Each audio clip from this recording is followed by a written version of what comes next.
Благодарам, подпредседателе. Почитувани, денес зборуваме предлог на одлука за распределба на буџетските средства меѓу буџетските корисници и фондовите. 2023 година владата донесе буџет од 5,3 милиарди евра, буџет мегаломански, најголем досега, кој е 75% поголем од буџетот во 2015 година, кој изнесуваше 3 милиарди евра. Се предвидуваше раст на бруто домашниот производ од 2,9%, сега имаме раст од 1,1% од бруто домашниот производ, а со оваа влада од 4,7 милиарди евра долг во јуни 2017 година, сега долгот изнесува 8,3 милиарди евра и инфлација од 9,1%. Домашната инфлација достигна највисоко ниво во последните 25 години. Инфлацијата е најголем скриен долг во економијата. Растот на минималната плата на 21.000, со која се фали власта особено, едноставно не може да го прати покачувањето на цените на храната од 45% и покачувањето на струјата од 50%. Граѓаните, следствено на тоа, живеат се полошо. Растот на цената на храната се должи на тоа што немаме примерно производство, 70% од храната се увезува. Се уништува земјоделството преку неправилно насочени субвенции и лоша откупна политика на земјоделските производи, на што земјоделците во континуитет укажуваат. Со две минимални плати не се стигнува до синдикална кошничка од 52.000 денари. Министерот објаснуваше и на комисијата, се извинувам, заменик министерот, и на комисијата, а и сега, дека синдикалната кошничка може да се достигне од една минимална и една просечна плата. Тогаш ќе треба браковите да се склопуваат према тоа кој каква плата зима, за да може да се стигне до синдикалната кошничка. Капитални инвестиции за 2023 година изнесува 800 милиони евра, и како да очекуваме раст на бруто домашниот производ, кој споредено со земјите во регионот е најлош, кога со буџет од 5,3 милиарди евра за 2023 година и планирани капитални инвестиции од 800 милиони евра, во првата половина на оваа година имаме реализација меѓу 50 и 60%. За 7 години, колку е на власт СДСМ ДУИ, потрошени се 24 милиарди и 600 милиони евра, а нема 1 метар автопат изградено, нема изградена болница, клиничката болница во Штип не е мрдната од нулта точка, една тула не е ставена, Европската банка ги сопре средствата, меѓутоа провизиите одеа, ова го кажуваме скоро на секоја трета седница. Клиничкиот центар Мајка Тереза не е направен, ќе плаќаме пенали од 20 милиони евра. Патот до Косово, 2 километри долг, не е направен, трасата до Охрид не е пробиена, а камоли патот да се направи. Ова е постојано, зборено и ќе зборуваме. И секогаш кога се спрема буџетот, власта се фали со тоа дека ќе инвестира во болници, школи, автопати, па затоа беа предвидени рекордни 800 милиони евра за капитални инвестиции за 2023 година.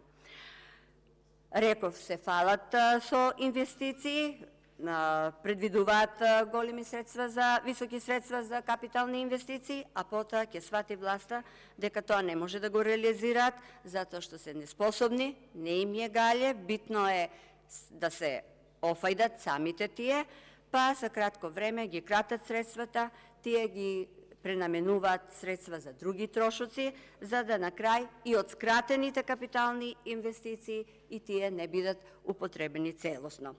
Според анализите на Financing од почетокот на годината, владата нема капацитет за толку високи инвестиции, без разлика на почетната проекција.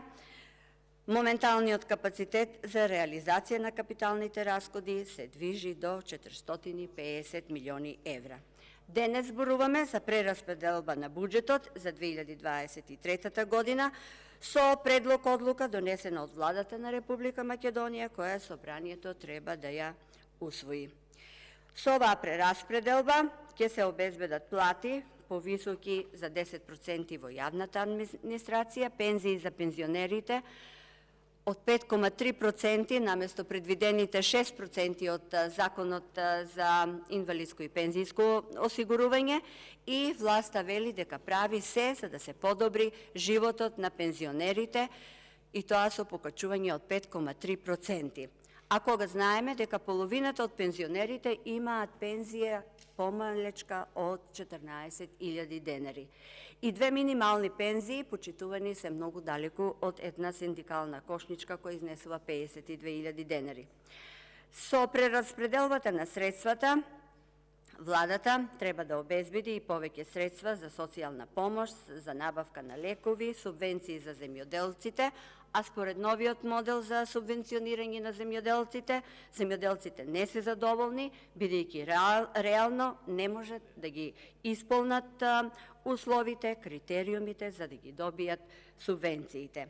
Се планира помош на фирмите и нов 9 пакет на антикризни мерки. Досега се покажа дека мерките не дале резултат и не вродиле плод. Реалокација на средствата во интерес на социјален аспект, односно се купува социјален мир, и пред избори власта сака да каже дека се грижи за граѓаните. Власта ќе крати 300 милиони евра од капиталните инвестиции, од кои 180 милиони евра ќе одат за Бехтел и ЕНКА, за подготвителна работа, лопата не е фрлена досега, 50 до 70 милиони евра ќе одат за ЕЛЕМ, и нова најава за нова позајмица во периодот што следува од септември до декември од 300 милиони евра. Се крати во образование, нема средства за спортски сали, нема средства за факултетот Финки, нема средства за факултетот за физичка култура, нема учебници за 6-то оделение, за 3-то оделение фали математика, и нема одговорност, а и учениците и наставниците нема со што да работат. Во Биро за регионалниот развој, рекоа веќе колегите, кратење од 97 милиони денари за инфраструктурни проекти за општините. Во Министерство за земјоделство, шумарство и водостопанство се нема средства за хидросистемот Лисиче, Злетовица. Намалени се средствата за развој, за модернизирање на земјоделството, за купување и опрема и машини 90 милиона и 700 илјади денари, помалку се крати во Министерството за животна средина, намалување од 41 милион денари за резерви за капитални расходи, намалување од 39 милиони денари за други градежни објекти, намалување за заштита на животната средина и управување и заштита на водите. Се крати во здравството, Општа болница Кичево не е мрднато од старт. Од почетокот 20 милиони се кратат, за Штип реков, за Скопје, за клиничкиот центар исто така реков, клиника за онкологија, случувањата е врвот на негативностите моментално во здравството. Министерството за труд и социјална политика, за железничка инфраструктура состојбата е катастрофална, исто така намалување има и закупување опрема и машини 45 милиони 450 илјади денари помалко, управувањето со отпадните води исто така има намалување. Оваа влада треба да знае дека треба да има домакински пристап кон народните пари, правилна распределба на буџетските средства. Оваа влада е наклонета на делење на тендери во 4 очи, сомнителни јавни набавки. Јавна тајна е дека фирма спонзор на политичка партија не плаќа данок, а додека државата кон едни е мајка во однос на наплаќањето на данок, кон другите е маќа, а тоа го докажува со солидарниот данок, каде што